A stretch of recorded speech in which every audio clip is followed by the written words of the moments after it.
Good afternoon, everybody. Keith Engle here for TGI Sports Talks MLB update. How is everybody doing today? What a beautiful day in the Northeast today. Get out, take a walk. Right after this show, I'm going to take a little walk myself. But we welcome everybody watching today on TGI Sports Talks Facebook, YouTube, X pages. We're live on national streaming sports. I keep forgetting that they've changed the name from Northeast Streaming Sports because there's so many shows all over the country. Northeast did not fit anymore, so it's now National Streaming Sports. So we're on their Roku channel today. Make sure you get to Roku. Download the Roku app on your smart TV, on your phone, on your computer. You can do it a bunch of places. I think you can do it on your phone. But then download the channel for free. For now, tons and tons of subscriptions over there.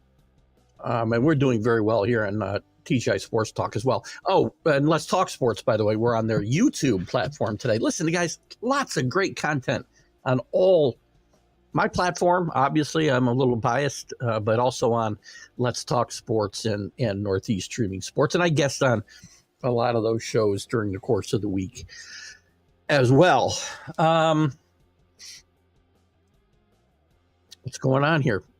Quick shout out to Ralph Williams at RW Media, specifically the show he does on Tuesdays from 4 to 6 p.m. Eastern, the Sports Corner with Smoking Jim Frazier on WBVP Radio in Pittsburgh. Great job Ralph does, and also does a lot of other stuff on RW Media. Go and subscribe to his page, like and follow his page.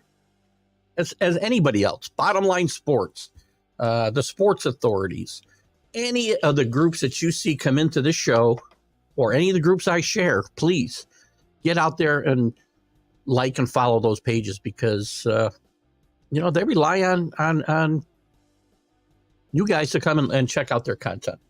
And I try to provide some decent content for them as well. I have a little trouble sharing this morning's show. I want to give a quick shout out to Buddy Biancalana, the former Royals shortstop. A little bit of time with the Astros at the end of his career. We talked about his tremendous couple of months, if you will, month and a half in 1985, when he was in the zone. Dick Hauser made him the everyday shortstop in the middle of September. The Royals surged to the Western Division Championship and right through a World Series championship against the Cardinals, the heavily favored Cardinals. And we talked to him a lot about his career, how it might have been better with his zone motion findings. It's I'm not even sure how to explain it. We're looking at kind of a mixture of sports psychology and sports physiology, and he knows that he'd be able to have had a much better career if he'd been aware when he was in the zone, like he was in the World Series and playoffs in 1985. Why he was there and how to stay there. And this is what Buddy preaches now, and is what Buddy teaches. And he's got a lot of famous pupils, and a lot of people swear by his programs, and hopefully some major league team at some point will as well. Buddy was a great guest today. We had a lot of, we talked about a lot of stuff. We talked about the Don Denkinger thing and my belief about human error and umpires. We differ on some of the rules changes. He's all in favor of some of them. He also knows that he's confident, I should say, that his system, his own motion program, if major league teams would implore it and work with him, that we may cut down on some of these injuries we're seeing. And we got more this week to talk about, too. I'm not going through the injury list like I did last week. But we got a lot to talk about. We'll go through the standings, who's hot. Yankees lose 3 out of 4 to the Orioles, and we'll talk about their struggles. It looks a lot like the last few years to me. The Twins are red hot, though, after the fans have been calling for Rocco Baldelli's head. They won 10 in a row, moved to a couple of maybe 2.5 games out. Dodgers 8-2 in their last 10. The A's 7-3, only 2 games under 500. Break up the A's. Tigers 7-3. One of my dark horses, them and the Giants. We'll look at all of them. Who's not hot? Well, the White Sox continue to not be hot. 6 wins all year. Another 3-7 week. The Blue Jays with 3-7. The Rays 2-8. The Astros just can't get anything right, and it's time to worry. We're 20% of the way into the season, almost. It's time to start to worry about the Astros. Miami 3-7, and how about the Colorado Rockies? I'll mention this again when there's a few more people in the room. Oh, a major league record, 29 consecutive games they've trailed, never been ahead. I'm sorry, I shouldn't say they've never been ahead. They've trailed in 29 consecutive games. That's a major league record. Mike Trout goes down. I feel so bad for Mike Trout. And what if Mike Trout had stayed healthy throughout his career? What kind of numbers would he have been looking at? And I'm not talking about WAR. I'm talking about real county numbers. The ones that always did matter in baseball. Mike Yastrzemski homers in Boston's Fenway Park with his grandfather Carl in attendance. Pretty cool. Walker Buehler going to return to the Dodgers on Monday. Good news for the Dodgers and Walker Buehler. Speaking of Mike Trout, Stephen A. Smith has been getting roasted for some comments he made about Mike Trout and his consistent injuries. I don't know why he's getting ripped. Heck, Jonathan Papelbon called him a racist. No. Hell, I've been saying the same things. How do these guys keep getting hurt? And maybe we'll look at the power rankings, but we'll go around baseball and take a look at some stuff. And we want you guys to contribute your comments and topics as well, as I always say. Yeah, that's the Astros. So lots of stuff to talk about. Again, great thanks to Buddy Biancalana. Today, the baseball groups that, for whatever reason, all my groups are not coming up when I go to do my share. So I don't know what's going on with Facebook these days. Facebook is Facebook, right? I've been getting messages on my TGI Sports Talk page for weeks now that my account's about to be disabled permanently or deleted permanently or whatever terminology they use because of copyright infringements and blah, blah, blah. It's not Facebook. It's bots, guys. And I don't know. I'm wondering if this isn't what happened to Mac over at Northeast Streaming Sports, if maybe he clicked one of these links to try to keep from losing his page and ended up, in fact, losing it. I may have to talk to him about that because I've just ignored them. And here I am. I did a test the other day just to make sure. Once they told me I was gone. After they said I was gone, I'm still getting notifications saying, hey, Dave Guyette up in Amsterdam. Good afternoon, Dave. How are you? Listen, Dave, Yankees 3 out of 4 to the Orioles. You can't rely on home runs. I'll say it here again. I see Steve Orpello here. We've said the same thing. Good afternoon, Steve, up in Perth. Good to have you with us. Always happy when our Perthites are with us. I'm going to say the same thing. Yankees go out and score 15 runs in back-to-back games. Pretty much all based around home runs. The one game they win against the Orioles, they scored 2 runs, and it was out a 2-run homer. This team doesn't know how to score runs when they don't hit home runs. 3 out of 4 to the Orioles. The Orioles are the best team in the division. I said this before the season started. I've got the Orioles in the World Series against the Dodgers. You're welcome, Danny Fuller, or I'm sorry, however you want to look at it.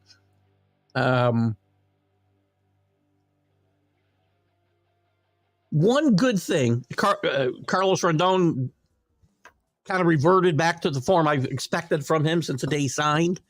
He said he had a few good starts. He just imploded yesterday against the Orioles. Luis Gil had a good start this week, probably the only good news for the week. I mean, I guess there's another piece of good news. Aaron Boone finally calls out a player and calling out Gleyber Torres and about not making a play that affected the game greatly. And he finally, I say he called him out, and then he kind of let him off the hook at the end of it. Gleyber's made this play a lot of times. Well, it's an easy major league play, and he's got to make it. I'm tired of watching Gleyber Torres make mental mistakes on top of physical mistakes. His base running still atrocious. His approach at the plate is not good. He's not a good defensive player. I've been saying for a long time, and his value had gotten back to near where it was at the end of last year. He didn't have a horrible year. Again, you look at the stats, they look pretty good. You watch him play every day and you wonder how he gets those numbers.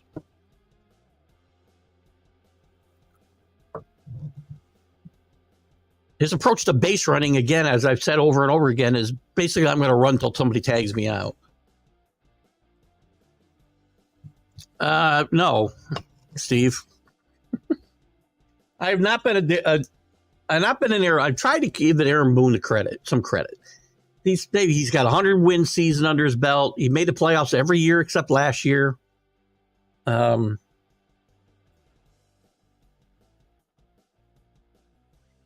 I don't think it's that he isn't a good baseball man. I think he is, but I don't think he'll hold these guys accountable. This is my biggest problem with him. And this isn't 2020 hindsight, because when Joe Girardi got fired, I was not rooting for Aaron Boone to get this job. I was rooting for the Phillies manager now, Rob Thompson, to get this job. He got a cursory interview, but that was it. Aaron Boone's a nice guy. By the way, speaking of Facebook, don't buy into these. Everybody's sharing this Aaron Boone's getting a divorce thing. It's Facebook, guys. It's fake news. That's where the real fake news is, by the way. If you're wondering where fake news is, go to Facebook. Aaron Boone's not getting a divorce. But Aaron Boone is not a great leader. Joe Torre was a great leader. He didn't call guys out in the press necessarily, but he would use the press to get a point across here and there.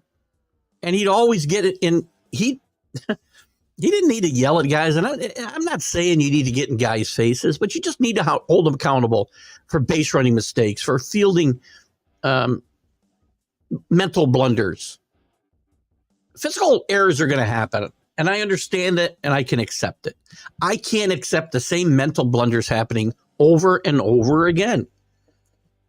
And ironically, this is kind of what Buddy Biancalana, my guest this morning on 101 with Keith Engle, this is what his program, Zone Motion, kind of deals with. It's the meshing of the physical and the mental part of the game.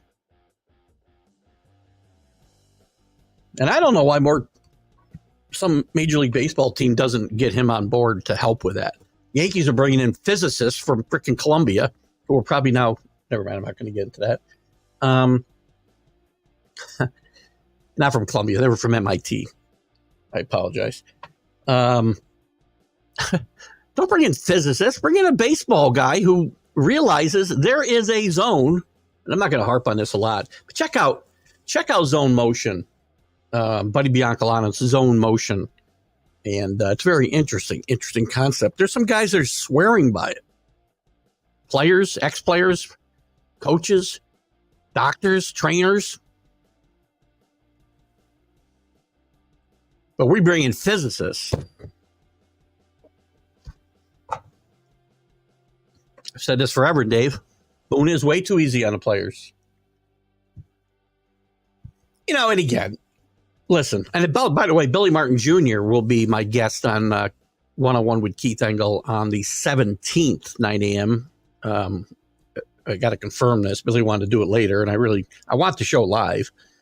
And I haven't heard back from him, but we are communicating via text, so that's always a good thing. I'm pretty confident Billy will be with us on the 17th, and we'll talk a lot about Billy Martin and Billy Martin Jr. and how Billy might handle players today. It would be volatile. You got to be somewhere in between Boone and Billy.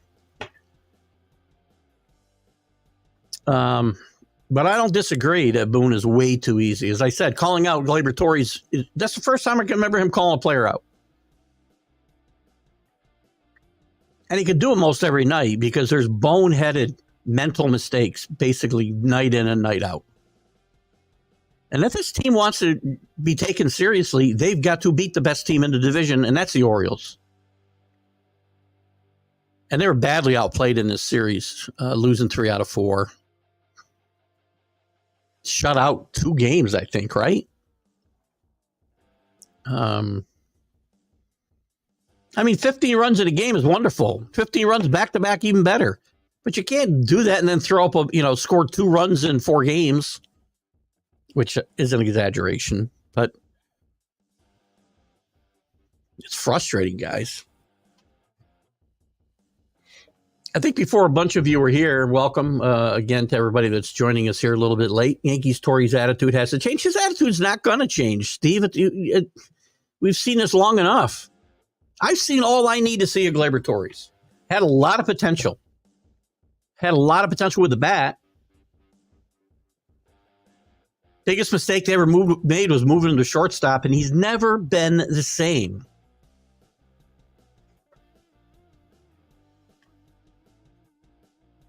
And the thing I don't like about his attitude is his, it's like a laissez-faire. Oh, well, I'll try harder. Make yourself better. Think or don't think about, I guess, according to Buddy's system. Don't think. Whatever you're doing, do something different. I mean, the Yankees are not playing good baseball. I mean, I know they're still 18 and, what are they, 18 and 12? 18 and, I'm sorry, 20. I meant 20 and 12. They're 20 and 13 after yesterday's debacle. They do have a plus 36 run differential, but 30 of those runs are like in 2 games this week. Come on. You met Billy Martin in Johnstown. I hope it wasn't at a bar somewhere, Dave. And if it was, I hope he paid for your hospital bill. I'm just kidding.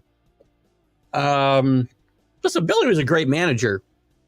Billy had a lot of personal demons, and we'll get into that on the 17th with Billy Jr. And I had him scheduled in the past. Some of you may remember, and we had some miscommunication. So hopefully we can get through that this time, and Billy will be with us 9 a.m. 5/17. By the way, next week I'll have Brian Holloway, not Major League Baseball related, but Brian Holloway, former All-Pro offensive lineman with my New England Patriots back in the 80s. Great player. Had some ties here nearby, Stevenstown, New York, and now living in Florida. Great player and a good person. So we'll get into some stuff with him as well. But got some other baseball guys, by the way. We'll have I got to reach back out to Randy Lurch, who I have on here very soon. I expect to have Jim Sundberg on soon. I expect to have maybe Brett Saberhagen. I found out today. Got some contact for him. No promises with some of these guys, but these are some of the guys I'm reaching out to. Kevin Mensch, we have former Ranger and Brewer.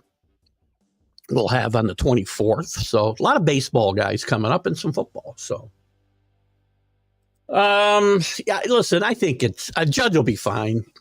Where's he at right now? Sometimes, the bigger guys, it takes them a little longer to get going. What's he at right now? He's got his average up to 197. Sorry. 6 homers, 18 RBIs. I mean, the power production, the runs batted in aren't terrible for the kind of slump that he's had. But yes, Stephen, he's got to get his butt in gear. I'm confident he will. I mean, there's no reason to think, especially with Soto hitting behind him in the lineup, that Judge is not going to kick this into gear. I mean, part of the problem is you got to choose who you're going to pitch to. Those guys have 50 walks already between the two of them. They're both on their way to well over 100 walks. So the guys behind these two guys have got to produce. Rizzo's had a little bit of a surge here recently, and I love Rizzo. He's great anchor to that defense. He's the captain of that infield, if you will. But he's got to do better. Cabrera's got to be more consistent.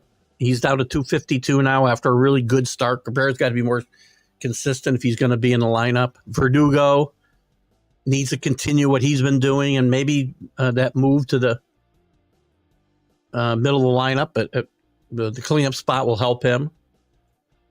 Stanton. I'm tired. I'm so tired. And it happens all the time. And it happened again last week on the Mac and Jack show. I don't mean to single them out, and I apologize, but this happens everywhere. As soon as Stanton hits a couple of monster home runs, whoa, did you see the balls Stanton hit into the moon? He's hitting 223 and his OPS is 732. That's not good for a guy who gives you nothing else. 6 home runs, but he is the streakiest guy in baseball. He's either hot, cold, or hurt. Ugh. What do you got here, Stevie? And that's also a pretty bad record. Leaving guys on base. And you know what it is, Steve, too? This is what I talk about, situational hitting. To them, they approach and this is not, I know I sound like a broken record, and I apologize, but how can I, if it's staring me in the face night after night, how am I not supposed to talk about it? Day after day, show after show. Situational baseball with the Yankees specifically and baseball in general is atrocious. We approach everything the same way. Men on second and third or whatever, first and second, and nobody out. We aren't looking to drive guys in. We're looking to hit home runs, which leads to strikeouts or double plays. How many Stanton hit into? I don't probably have that. I don't have that number right in front of me. Or do I? Let's see. Interesting. I can get every stat that I don't give a crap about. Sorry. Stan's a double play machine. This whole team is. Listen, you're going to get a lot of guys on base. You'll hit into a lot of double plays. I get it. But you got to score some runs. Where are the Yankees? Let's just see where the Yankees. Yeah, I want to see where. How can I get to? I want to get to. I think right here I can go. I want to get to team stats. I don't want team statistics. I don't know. I want everybody. There we go. Team. I want to expand this. Batting. Let's look at the batting leaders in Major League Baseball. Here's where the Yankees are in runs. 9th, 154. Now, they scored those. Those 30 of those came in 2 games. Hits, 9th. Not terrible. Doubles, 23rd. That's what I'm talking about, guys. Triples, 24th. Home runs should be pretty good. 2nd. RBIs, 9th again. When you look at it, you look 8, 9. You look at it overall, it's not terrible, right? Total bases, home runs, RBIs. Even base on balls, 139. I like that. The Yankee teams of the 90s made you get into your bullpen quicker than anybody in baseball because they made you throw a lot of pitches. This team's doing that. Strikeouts, oddly enough, 18th. That tells you how bad the rest of the league is. 16th in stolen bases. Oh, God. What it doesn't show me, and we don't have any expanded stats, is hitting with runners in scoring position. Guarantee you they're near the bottom of the league. How about fielding? Errors. Yankees already have 22 errors. 33rd in the league. Well, can't be 33rd. That's impossible. 22 errors. There's only 4 teams with worse. It's 3 teams, so because they're tied with the Pirates. That's terrible. Assists, which is an important stat. 13th, middle of the league.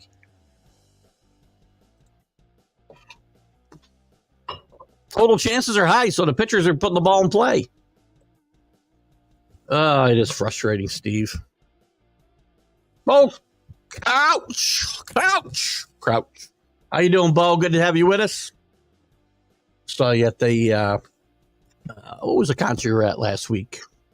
Love country music, and Bo was at a venue, I think in,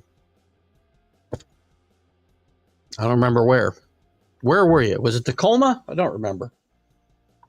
Bo's up there in the great Northwest. How's the weather up there, Bo? I hope you're getting some spring. We're finally getting there. Watch Bo's stuff on national streaming sports. Bo's on every day. I think he's on every day with Jamie Paggs, a Philly sports guy. I think at noon. Bo, you can give me the times for that. He's got his own shows on Northeast Streaming Sports as well. We got a lot of guys that are very busy here.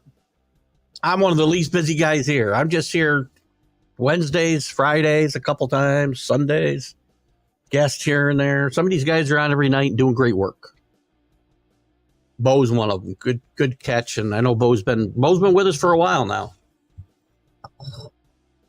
I think Bo comes on after me on Friday mornings, the one-on-one show, our new interview show. We did away with Are You Serious, our debate show, and we had a lot of fun with the Mad New Yorker Carlos for a bunch of years, but we've moved back to an interview format in that time slot. It was where I started.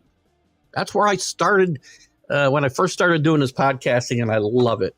Scheduling people is the hardest thing because it's time consuming, and I like to get out ahead. I'm scheduled out through, I need one more date filled in May, but I think I've got that with Randy Lurch. And then we got to get June filled up. I like to stay a month ahead. Tacoma Dome, I thought that was right. Good to see there's finally some sun up there. I know the weather in your part of the country really well, it seems, Bo, because I listen every night to a guy on the radio who's up your way. Don't ask me why. I stumbled on Clyde Lewis, who you may be familiar with since you're in the same part of the country, Bo. I don't know.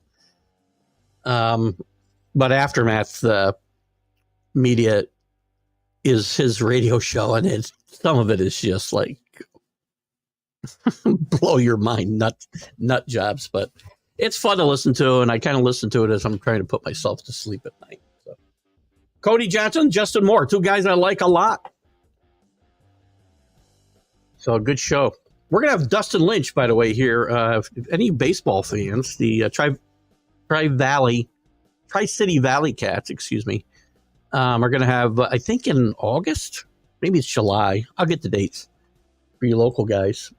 Dustin Lynch will be here and performing at the Joe. Should be fun. We've got a couple of trips planned this year to see, one to see... Isn't it terrible? I can't think of the guy's name right now. Oh, my God. It'll come to me. We go see him every year with my brother and sister-in-law. Oh, my God. Don't get old. Anyway, back to some baseball. We're all over the map here. It's like the Sunday stream of consciousness. Listen, I've got a few more guys here. I was talking about Mike Trout, and to me, one of the biggest tragedies, and I guess tragedies is overused word. We're talking about sports. Tragedies are, kids with cancer. But one of the guys I feel worse for is Mike Trout. Mike Trout's hurt again with a torn meniscus. They're going to have surgery.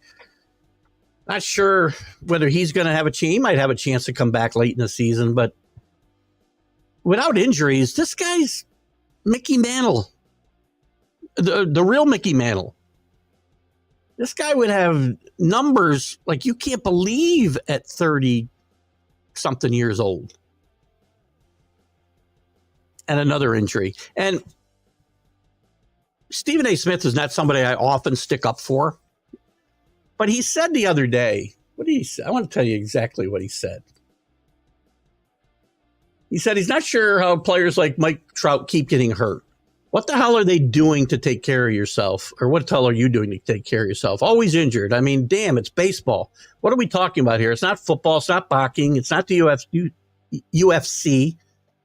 Well, guys can get hurt. Steve, and by the way, Jonathan Papelbon, who's a freaking blowhard of the utmost. Called him a racist for saying this, by the way. I say the same things about baseball players. Now, he's got a torn meniscus. You're not playing with that. Mantle couldn't barely walk, and he played.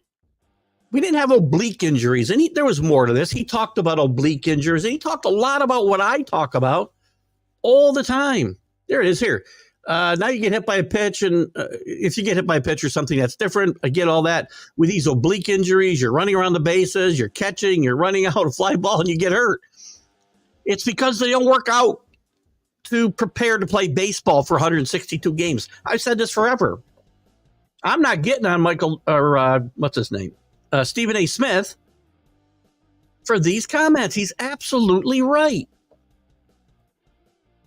At the same time, I feel bad for Mike Trout. Out of baseball, let's stay on a baseball note. The M's are off to one of the better starts. You know, the M, listen, let me get to the standings here quick before I go off on somebody else. Lose my job. I will say this, Bo. The West is a bit disappointing right now.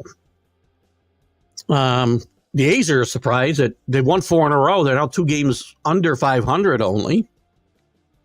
We've got the White Sox and the Rockies and such trying to take their place. But the Mariners are 17-14, 7-3 in their last 10. I think they're playing pretty good baseball. I love their young pitching staff. They got some really good young players in Crawford and J-Rod. I'm not a big fan of Haniger. I'm trying to think. There's somebody else I like a lot, too, in that outfield. But anyway, this is a good young team. And I picked them to make the playoffs. I picked the Rangers not to. The Rangers have slid back here to 2 games over 500. This division should be the toughest in baseball. I thought it would be outside of the A's because I thought the Angels would be better, and they're terrible. But the Astros, we got to start to believe. They're 11-20. Nearly 20% of the season is gone and will be by, the end of the weekend or early next week. We got to start thinking this is not an aberration. That the Astros mini run here, this mini dynasty, if you will, is over. We'll see. If that's the case, the Mariners should be able to, and the Mariners and Rangers should fight it out for this division. Mariners have a really good team. I listen. Last year, they got off to a bad start. Better start this year. They had a good run, especially in the middle of the season last year. I thought Scott Servais might be in some trouble. Actually, each of the last 2 years, I thought he might be in some trouble. This team needs to get over the top. They need to get in the playoffs. They need to win a series. And I think maybe they're built to do that. I like the team a lot. The Sox are and every year it seems, Bo, that I pick a team. Well, no, I don't pick them. They pick themselves, actually. And I'll root for them to break the record of 120 losses. Last year it was the A's and the Royals. He gave it a run for a while, but they both fell short. But the White Sox right now are on a pace to, win 35 games.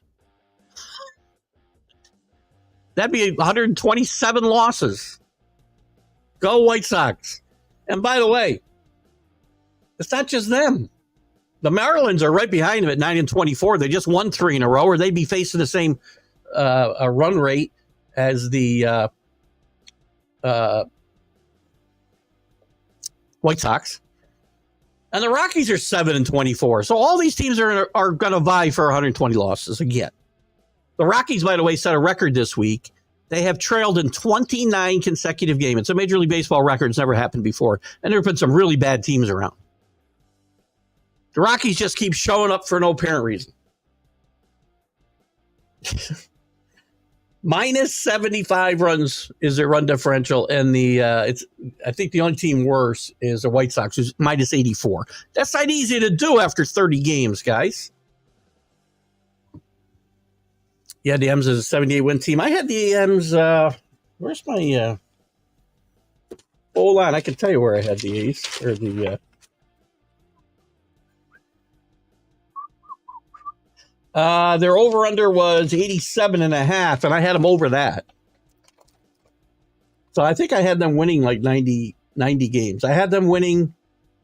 I had them getting a wild card.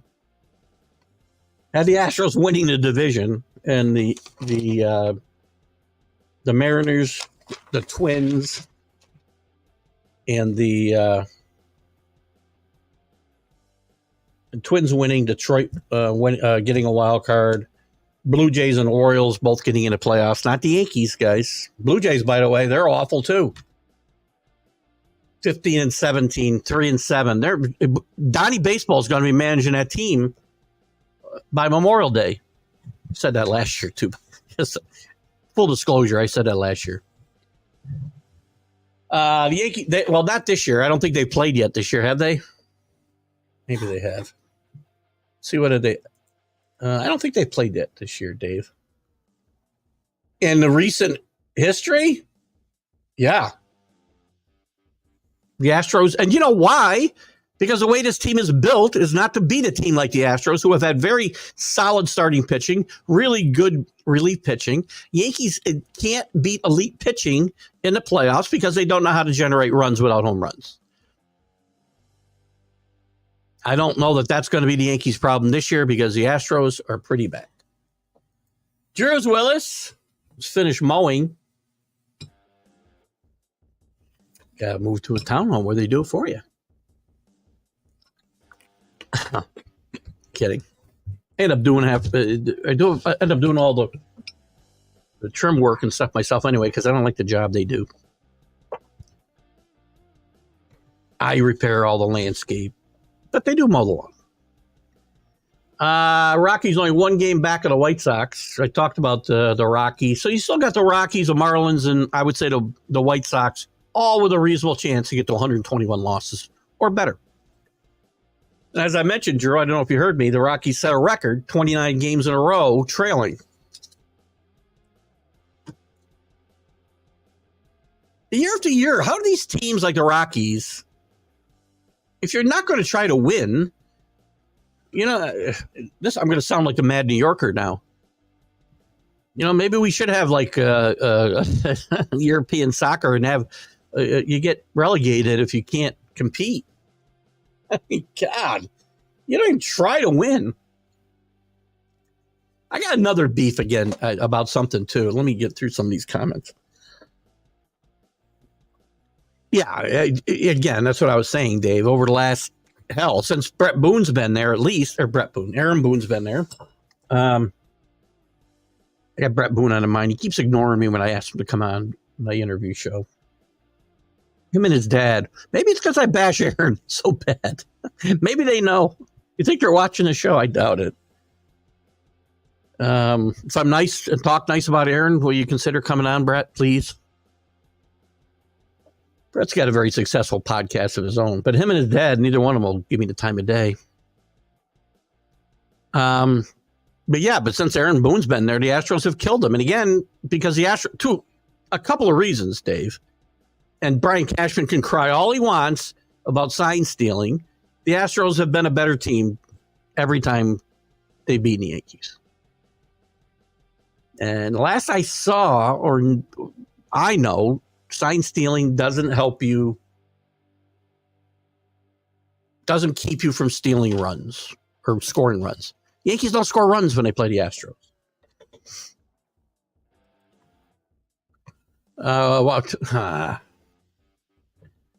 If we don't get rain tomorrow, I'm going down to Northway 8 and play a little, hit a few balls myself so I can get out soon.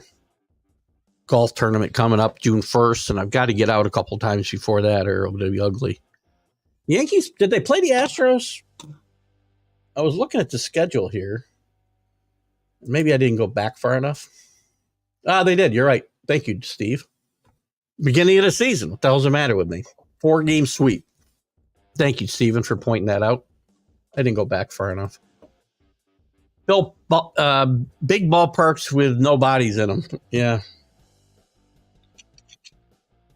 If we're talking about Colorado and some of these teams that we're talking about, Colorado's a beautiful ballpark, by the way. When I worked for Coors, different lifetime, I guess. We're talking 20 plus years ago. I worked for the biggest Coors distributor in the country. Made quite a few trips out to Golden. And we went to Rocky games more than a handful of times. It's a beautiful stadium. And actually, they weren't too bad the last time I was going out there. They haven't. But this team right now doesn't even look like they care about winning from a management standpoint. Really sad. Might do better with the Bell family. Yeah, maybe. I've had good things to say about David Bell, so maybe I should start getting on Buddy. And is there another son? Well, Gus is dead. I'm not going to get Gus, I don't think. I think I got as good a shot at getting Gus as I do of getting Bob Boone right now. And Bob, if it's because I'm bashing your son, it's nothing personal, man. He seems like a very nice guy. And I just stuck up for him to telling people to ignore all these stupid fake news stories on social media about him getting a divorce. So I'm trying to help your son out. Come on the show. I won't bash Aaron with you. I'm going to be very nice. I enjoyed your career. I enjoyed Brett's career. I enjoyed Aaron's career. Except he decided to play basketball in the offseason, and we ended up at A-Rod. Another story.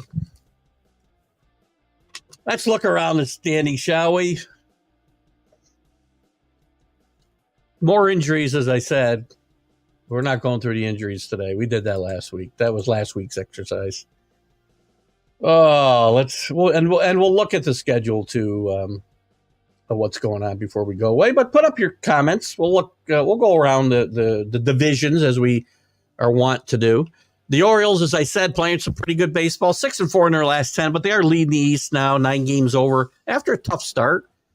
The Orioles are the best team in this division. They're the most solid fundamentally. Healthy. They've got maybe the best pitching in the division, which nobody knows who they are. Corbin Burns, we know, and a few others. The team's playing really well. Yankees are starting to look like the Yankees. Again, they don't, even when they're scoring 15 runs, you think to yourself, well, if they weren't hitting home runs, where would we be? There's JB. How are you, buddy? Let's go O's. JB from the Back It Up Binge podcast. Check out his stuff on X. JB, I think I started following your show. I hope I did. And I don't get on X as much as I should. So you want me to repost some of your stuff, shoot me a link or something, and I'd be happy to do it. I just don't remember to do it. I really want to help you get everybody out, especially people that come on and participate. So, don't hesitate to send me a link to your X podcast, and I'll be happy to reshare it, retweet it, whatever the hell we call it. It's X now, so is it re-Xing it? What is it? It used to be retweeting or tweeting. Listen, I feel like Bill Belichick in these instances. I don't know what they call it. I'll reshare it. The Red Sox, 18-14, still surprising, holding it together.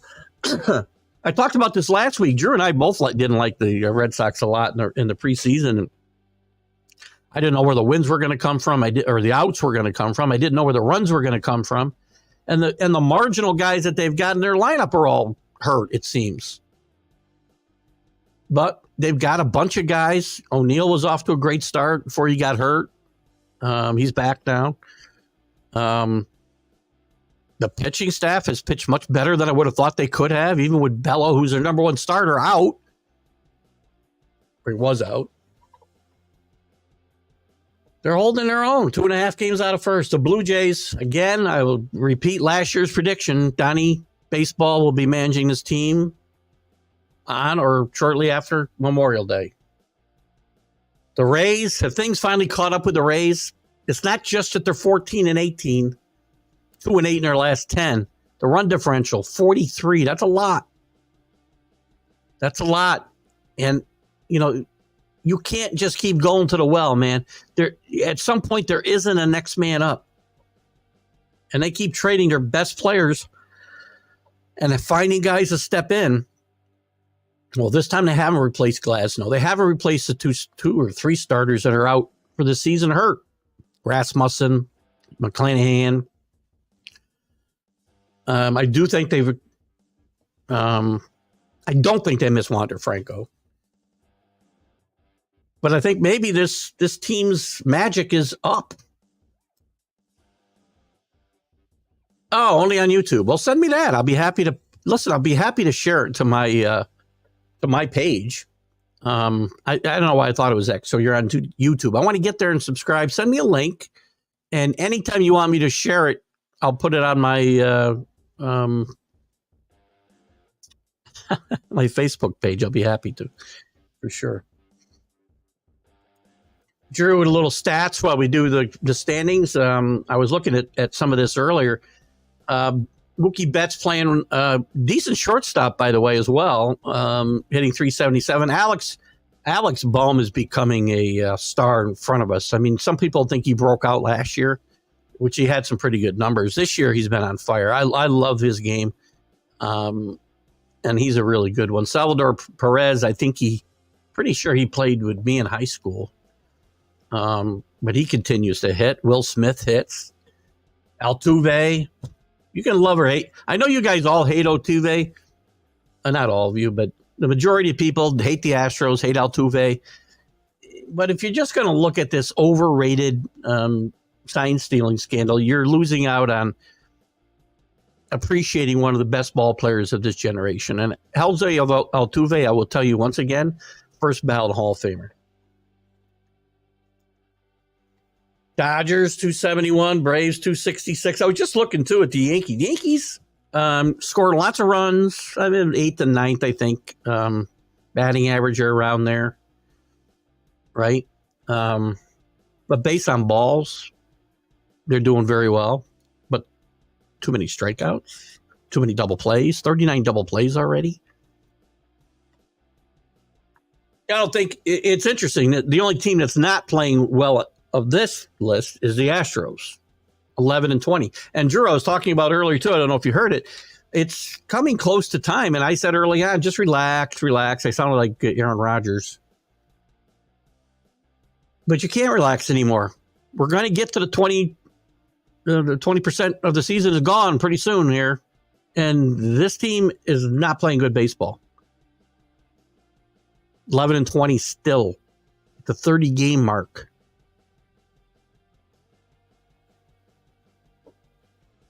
Got to start thinking they're in trouble. The ERA for Boston is remarkable considering what the staff is. By the way, a great story, as I mentioned the other night in Fenway, Mike Yastrzemski, who's played with the Giants for a number of years now and played capably. You know, he's not a superstar by any stretch of the imagination, but he's a decent major league player. He visits Fenway. He visits with his grandfather. His grandfather's in the ballpark, and he hits a home run at Fenway, and I think it's a really cool story. As much as I am a Yankee fan and a Boston Red Sox hater, Carl Yastrzemski is a player that I have tremendous respect for. Speaking of players I have a lot of respect for, check out my interview, shameless plug, 101 with Keith Engle this morning with Buddy Biancalana. We talk a lot about his career and his great run in 1985, 6 weeks to remember. And he was in the zone, and you'll also get to hear him talk about his Buddy Biancalana's zone motion program.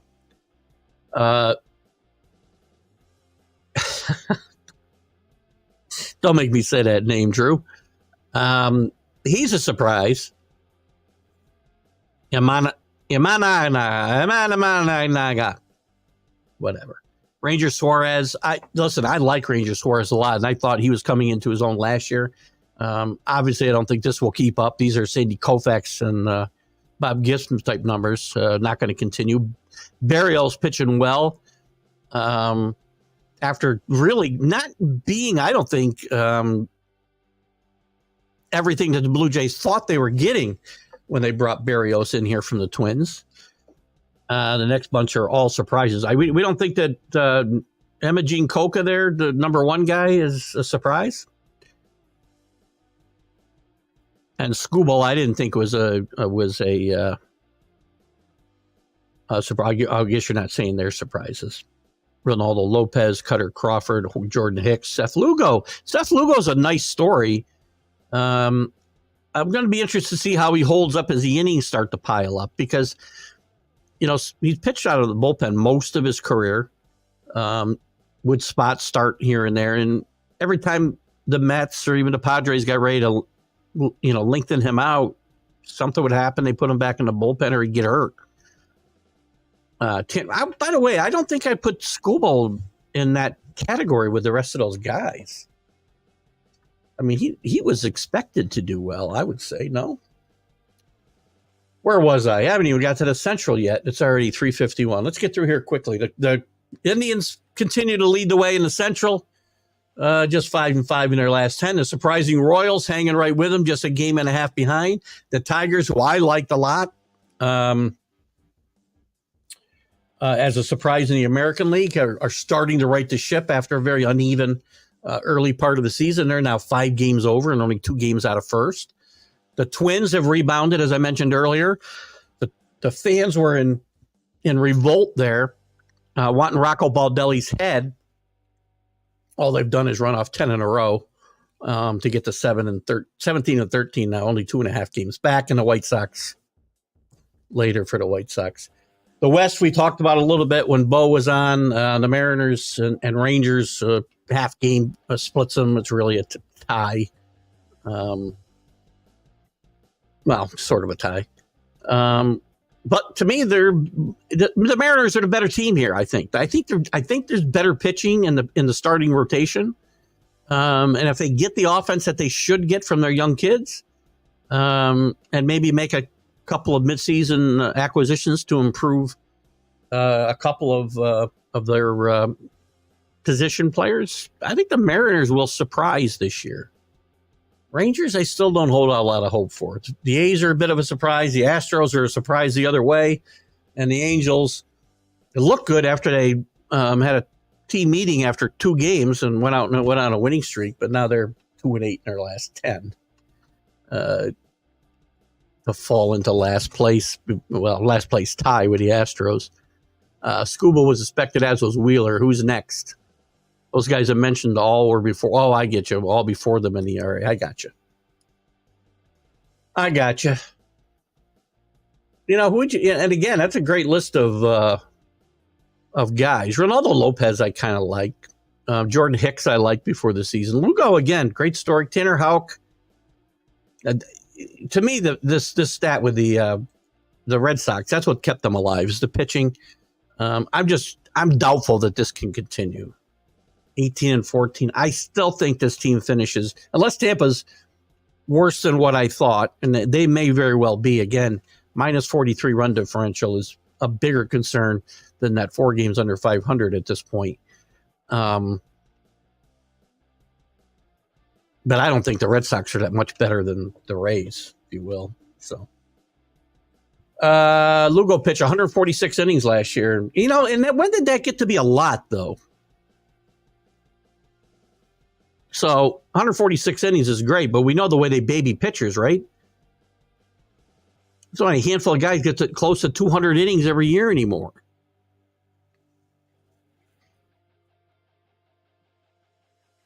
I got to believe, and I don't remember who the Mets got for Lugo, Drew.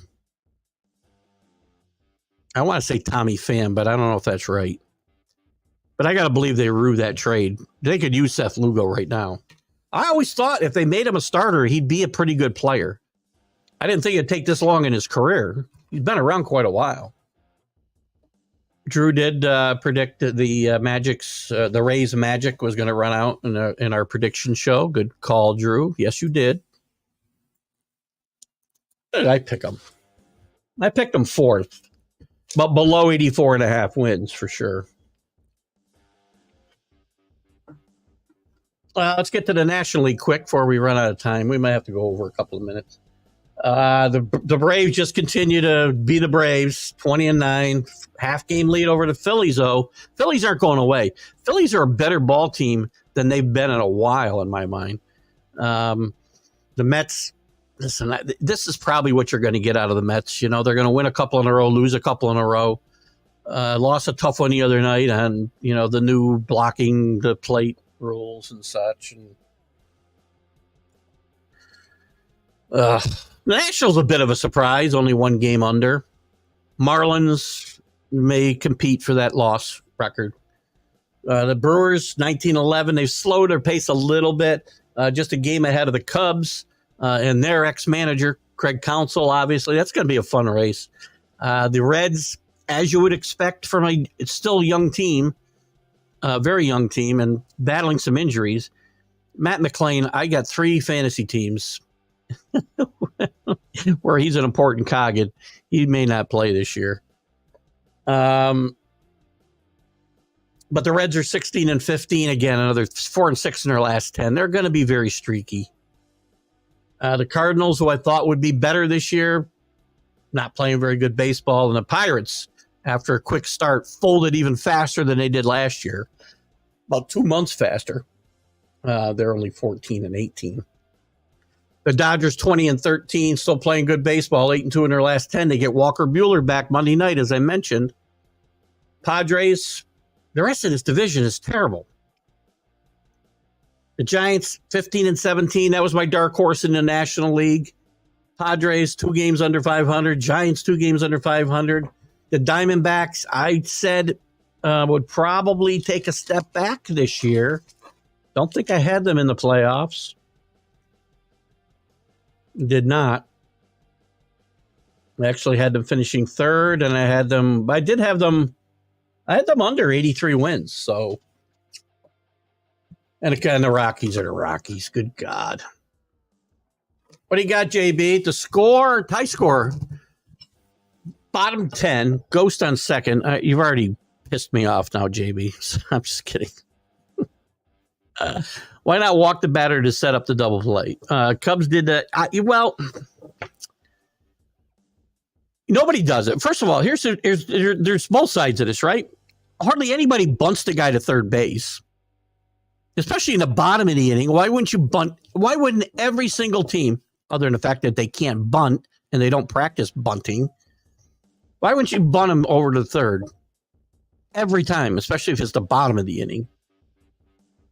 As far as walking the guy, you don't see hardly anybody do this as well. And listen, to me, it depends on who the batter is, right? I mean, it's one thing if it's, the bottom of the order. If it's the middle of the order, sure. First of all, let's get rid of the rule to begin with because it's stupid. Another thing Rob Manfred lied to me about. That was going to go away. That was only here for COVID and protect players who weren't as good a shape as they normally would be. And we want to protect pitchers' arms. How's that worked out? How's the pitch clock? How's the runner on second base? How's all this stuff helped the pitcher's arms? At all? Watch the Buddy Biancalana interview. See what he's got to say. God, where's Nolan Ryan when you need him? I'm with you, though, JB.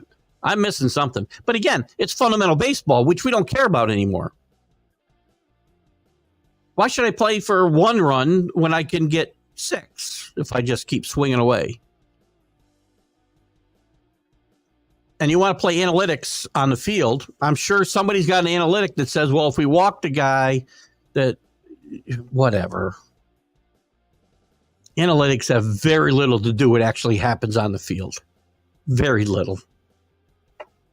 It is frustrating. Number one, and let's make sure that JB doesn't ever have to ask this question again by getting rid of this stupid ghost runner on second. He did sign as a free agent, huh? Yeah, he had some good years with that Met team pitching out of the bullpen, pitching in spot starts. I always thought he was a guy with a lot of talent. And I'm glad to see it's finally coming true. I hope, again, 146 innings, I'm going to say, was as high in the major leagues, right? So, again, the Padres stretched him out. I don't remember whether he got hurt at all last year. I'm sure he did because he's a pitcher.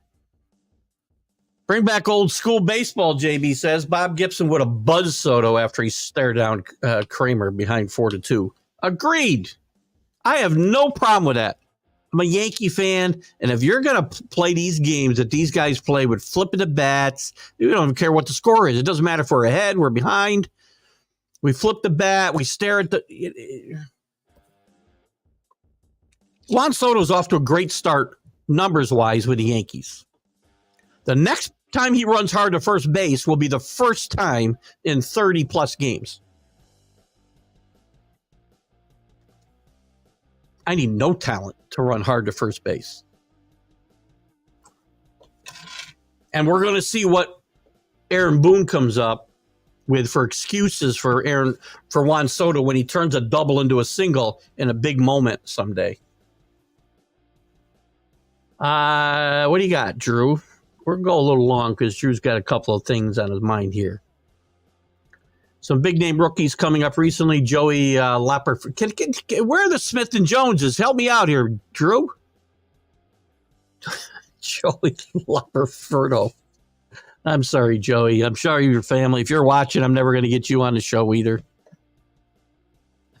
For Houston. Houston needs a shot in the arm, right? Andy Pages, or Podges, I'm sure it's not pronounced whatever way I'm saying it.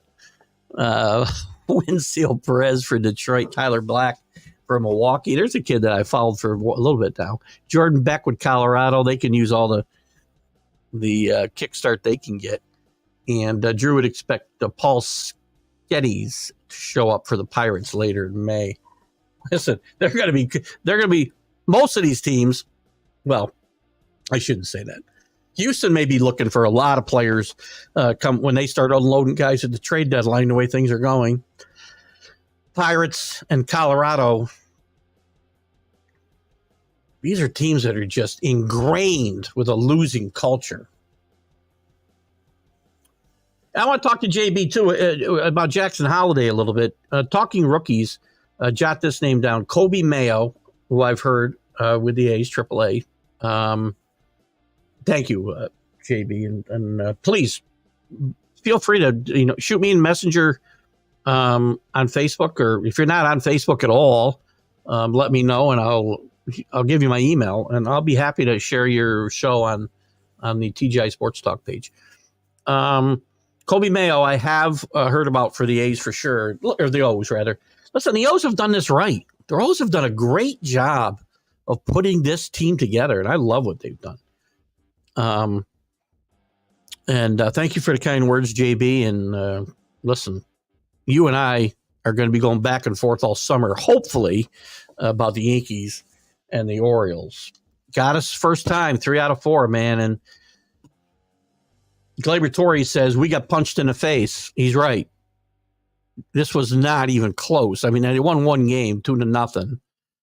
And well-pitched game by the kid. And a 2-run homer by Cabrera. Let's stop scoring all our runs on home runs. Let me get through, since we're going a little bit long, let me go through the games coming up this weekend. I think, hold on, see if there's a score in this game yet. And a game being played right now, the Cubs and Brewers, the Cubs are leading 1-0. There's a little battle, early season battle for first place, if you will.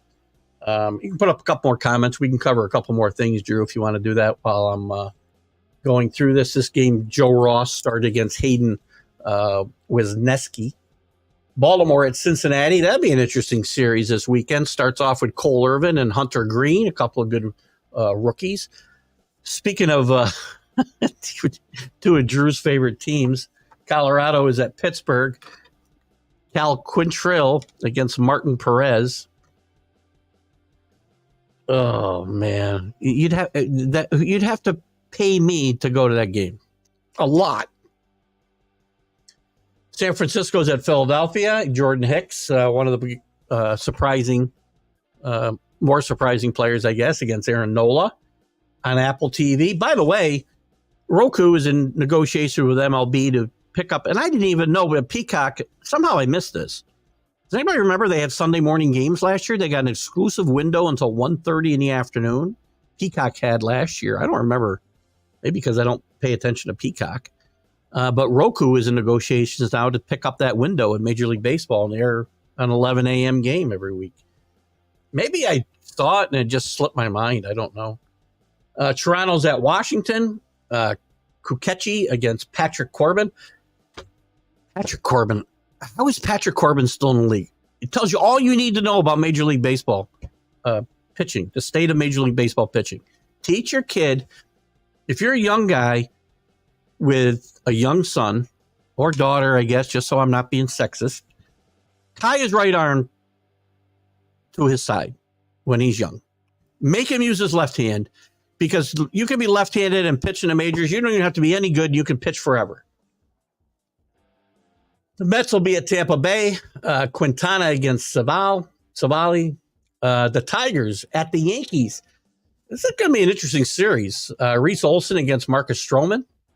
The Angels at Cleveland. Serrano against Beebe. And again, if you have a couple comments, put them up. We'll still cover them before we take off. Rangers at the Royals, a nice early season matchup. Michael Lorenzen against Brady Singer. The Red Sox and a surprising Tanner Houck against Minnesota and Chris Paddock. Two teams playing pretty well. The Twins, as I said, on a 10-game winning streak. Get the Red Sox at home. Seattle at Houston. Houston's got to start making some hay here. Blanco, one of the surprises against George Kirby, one of those really good young Seattle pitchers I like so much. The White Sox, yes, they are still trying to play games, and in fact, theoretically, they're trying to win them. We'll face the Cardinals. That'll be Brad Keller against Sonny Gray, who's back off the disabled list.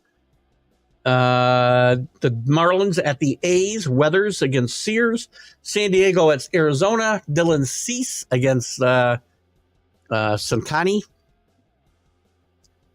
The Braves at the Dodgers. Interesting early season matchup. Charlie Morton and Gavin Stone. And remember, Walker Buehler back Monday night for the Dodgers. Youngest teams, Cleveland 27, Oakland 27. I would think Oakland should be in there. Colorado 27, Milwaukee 27. So 27-1, 27-7, 27-8, 27-9. What's this tell us? Where's the oldest teams, Drew? There we go. Mets 31. St. Louis is 30. Yeah, I guess their free agent signings were old too. Atlanta 30, and that's kept their core together. Atlanta's done a pretty good job of keeping the core of that really good team together. And the Dodgers 30. 27-31, I think, is really the peak right now for a Major League Baseball player.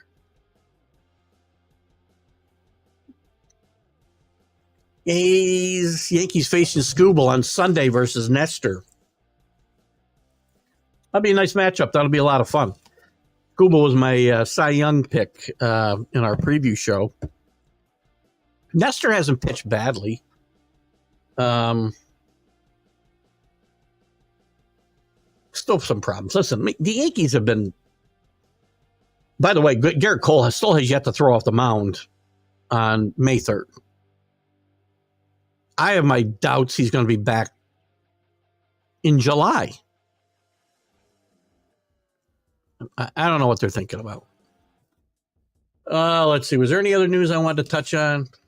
I threw the Roku news out there. If you like Sunday morning baseball right after stream of consciousness, I suppose that's good. Walker Buehler, as I said, will be back. Comcast drops Bailey's sports. Now we got more chaos. Bailey broadcasting covers a lot of teams, local coverage, and this is going to affect a bunch of teams. We'll have to keep an eye on that. Mike Trout, we talked about. Yeah, I think we've covered enough. What you got here, Drew? Your Cy Young course went down. I mean, with all the injuries, Drew, and I went through them last week. You're lucky you weren't here because it was like reading through the yellow pages. Every single team has been majorly affected. Most every team. I mean, you go through the disabled list, there's 15 and 20 names on some of these lists. Yes, I did say disabled list. I don't know. It's an interesting here's the thing. I'm having trouble watching the games again. There's too much. Are they faster? Yes, but are they better? I don't know. I still have my doubts. I disagreed with Buddy Biancalana, who likes almost all except for the pitch clock, which he thought would hurt pitchers' arms, and he was right. He was okay with the bigger bases. He was this way and that way about the shift. He was okay trying to shorten games. Me, I'm not finding the games as interesting. I'm finding them as uninteresting as ever because we don't do the little things to win games. What's the Major League Baseball batting average right now? What's the overall batting average, Drew? Let me pull it up here. I had this up before. The overall, do they give me the totals or don't they? Crap, they don't. Well, if I had this in a spreadsheet, I could tell you what the average is, but I don't. Damn it. Yeah, they don't give me the overall batting average and stuff, but it's still pretty damn low. I mean, you look at the A's, 207, 280 on base percentage. The White Sox, I know these are bad teams. The Reds, who Drew's very high on, 218, 299 on base percentage. That's terrible. You can't win games like that. The Mariners, who I like, and they're in first place, 219, 297. Cardinals, 220, 300. How can all these, you've got 5 teams with on base percentages under 300. That's horrendous. Is that better baseball? Just because you sped it up and you play boring faster doesn't matter to get better. Ugh. Congrats on beating you last week. I'm getting my ass kicked this week. I'm not doing better in my other leagues either, I can tell you right now. Well, a little better. I haven't checked my lineup. I said this last week, and I get to Friday, I go upstairs, and I forget all about doing my lineup. So, Keith, lineup. Grayson will be back, Drew, according to Mr. JB. Then Burns, Bradish, G-Rod, Means. Pretty good rotation. I've said all along the Orioles rotation is better than people think. The bullpen's still pretty strong. You with Bautista out. I don't know if he's coming back this year or not. What's your word on Bautista, by the way, JB, before I wrap this up? Because I may dump him from my IL. But I've said they had a pretty good rotation. Burns is the key to this team because now they got an ace for the playoffs, and that's very important. Ghost Runners does say wear and tear in a bullpen, but I don't care. It's not baseball anymore. When you diametrically change the game by starting an inning with a runner on base, you've changed the game and the way it's supposed to be played. When you shorten the baselines with bigger bases, and that's what you did, by the way, when you artificially revive the running game by putting in rules like bigger bases and shorter base paths. Sorry, that's true. And then you can only throw over 3 times or 2 times, right?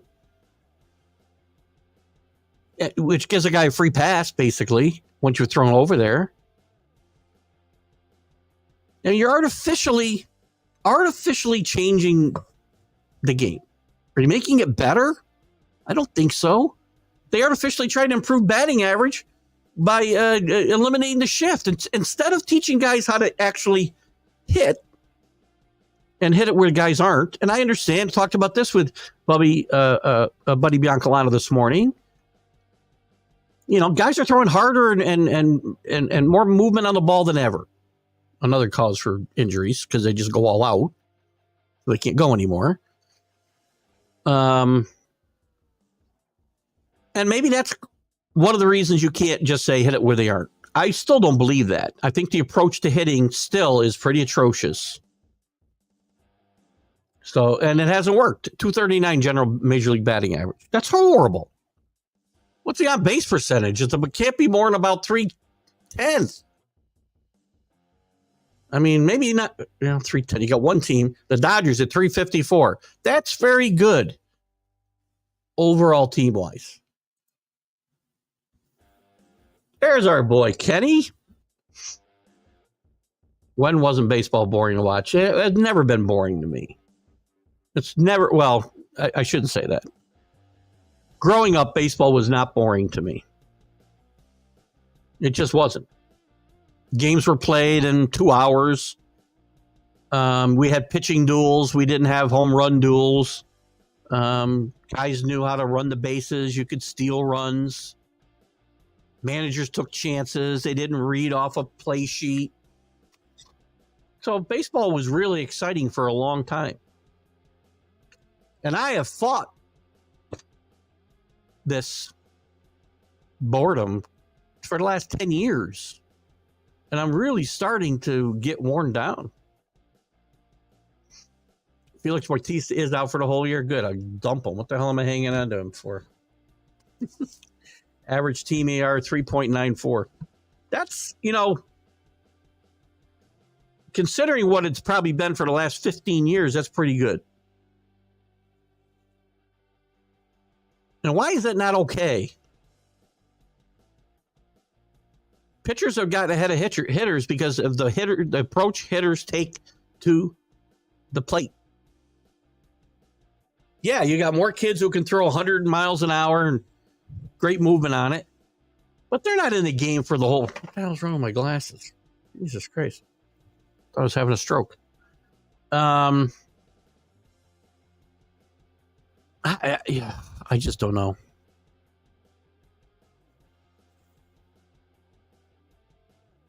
They keep putting in rules to help the offense, and it's not helping, number one. And where it does help, we think it helps in the running game and trying to get teams to steal bases more, which has worked artificially.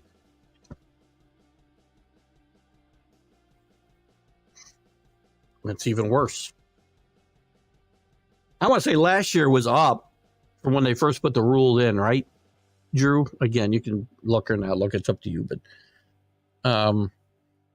it's just it's not about rules. It's teaching the kids how to play the game right, fundamentally correct, and we don't do it. We just don't do it anymore. Probably never going to do it again. Binge, what kind of Orioles fan are you? Ghost Runners next will be riding Harley.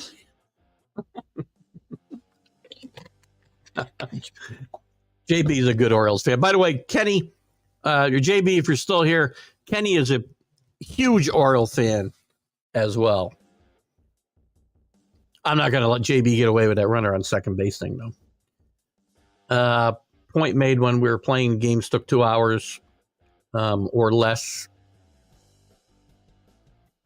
Plenty of games won. What is that? Or less. Played plenty of games won. I'm not sure what that is. But my chair's going down. I'm not shrinking, guys. I promise you. But my chair just started to drop. Yeah, and there were well played games. Well played. And the Yankees are over at 9:30 every night, but Jesus, they put me to sleep more often than not. I don't even sit and watch the games the whole game anymore. Also, more games go 15 innings. I'm okay with a 15-inning game. I'm okay with the occasional 21, 24-inning game. I understand it taxes your bullpen.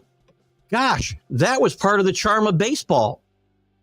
You had to overcome these challenges because of the uniqueness of the game.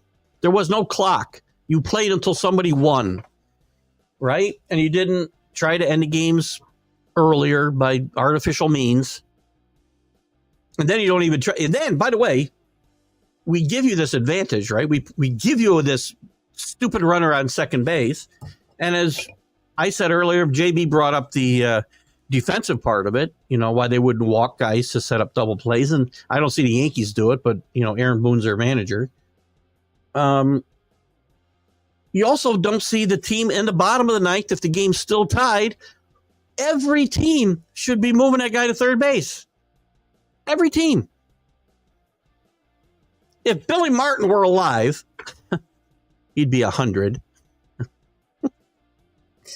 I got to ask Billy Martin Jr. this, who, by the way, I should have on 101 with Keith Engle on the 17th at 9 a.m. I'm going to ask him if his father was alive and managing today at 100, or let's just assume he was in his prime. I got to believe that Billy, in the bottom of the 10th, if he was still tied, would bunt the guy to third and then squeeze a guy home. And that'd be your game. Game over. But nobody bunts. It's sad. It's sad and it's sweet. I knew it complete. What I saw. When the Yankees had sound teams and the West Coast teams played real ball, no designated hitter. I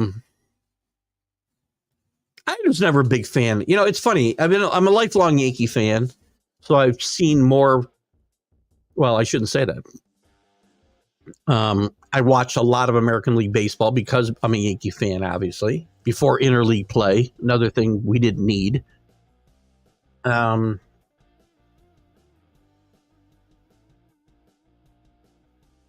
was always a fan. I'd watch a lot of Met games because I liked the National League Baseball better. The strategy was better without the designated hitter.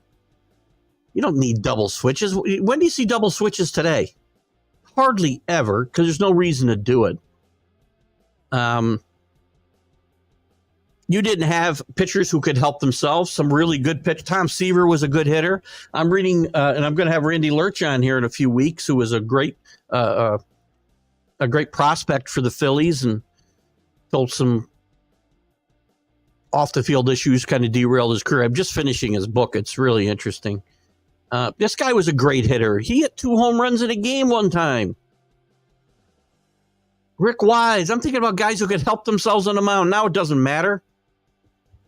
And that's why we can just say, okay, this guy, all I have to worry about is who he's pitching to, how many innings he pitched, how many pitches he's thrown. We don't have to worry about pinch hitters. And there's no... I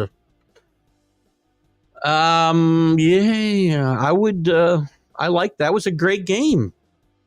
1986. And again, I would say that, around there, we were still playing the same game, or the game I liked from the 70s and my childhood and late 60s, 70s. 70s is still the heyday of baseball in my mind. We were still, I think, in that same mode about that time. Bob Knepper started that game, and I want to say he pitched 9 innings, maybe pitched extra innings. Believe it or not, pitchers would pitch more than 9 innings in these games. But that was one of the best playoff games, and that one's a good one, Drew. I would say in that same season, game...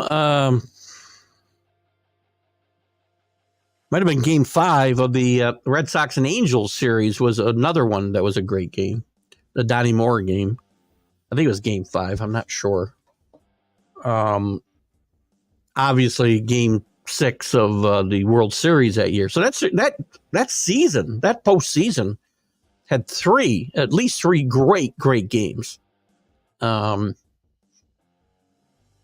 are good picks, Drew. Let us go an hour and a half today. That was when pitching dominated games and not a computer running games. Agreed, 100%. You got Kenny agree with me. You got Kenny and I agreeing at every single point.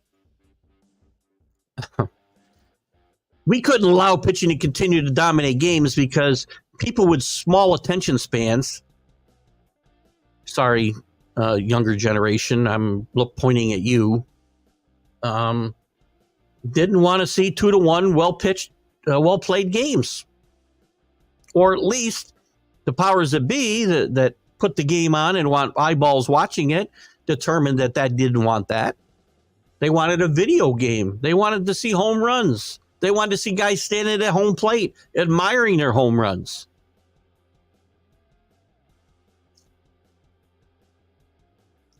Pitching was still good pitching, and it's good pitching today. There's still some good pitching around, but not a lot.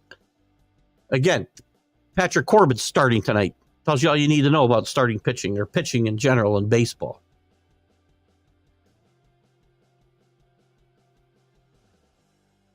But I was okay with postseason games.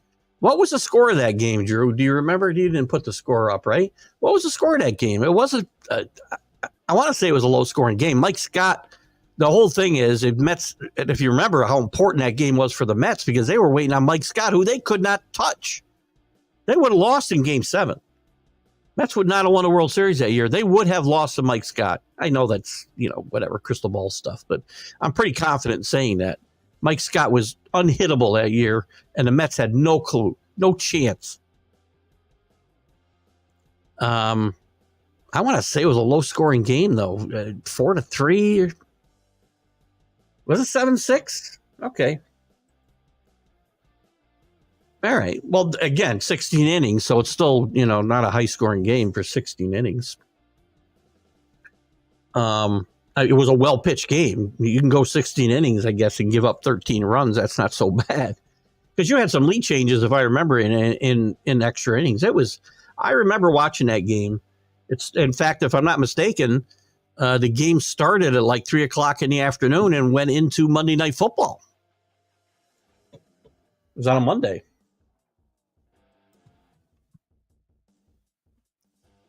Wait 1 minute. If you fall asleep watching games, then it's just might be a tad boring.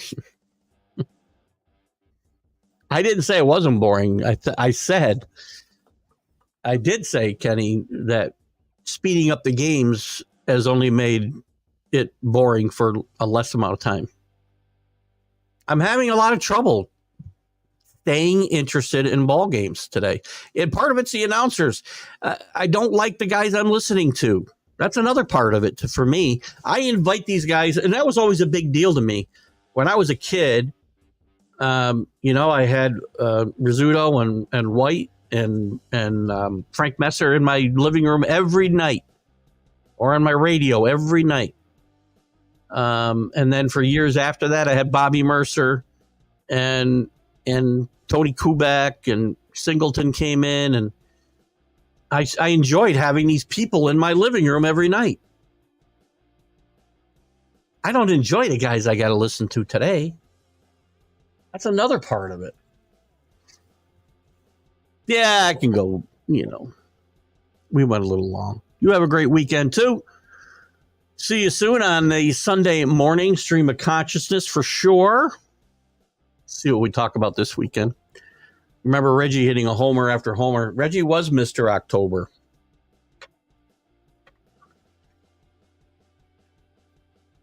Listen, the 70s were exciting, man. There was some exciting stuff going on in the 70s for baseball. It really was. Anyway, we're going to wrap it up, guys. We've gone a little long.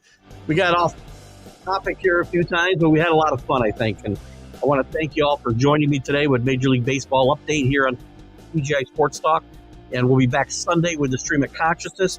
Please watch, if you haven't seen it already, the Buddy Biancalana interview for this morning is very, very interesting. And next week, I'll have Brian Holloway on one-on-one with Keith Engle next Friday at 9 a.m. Former Patriot offensive lineman, all-pro, great player, good person as well. Talk to you guys soon.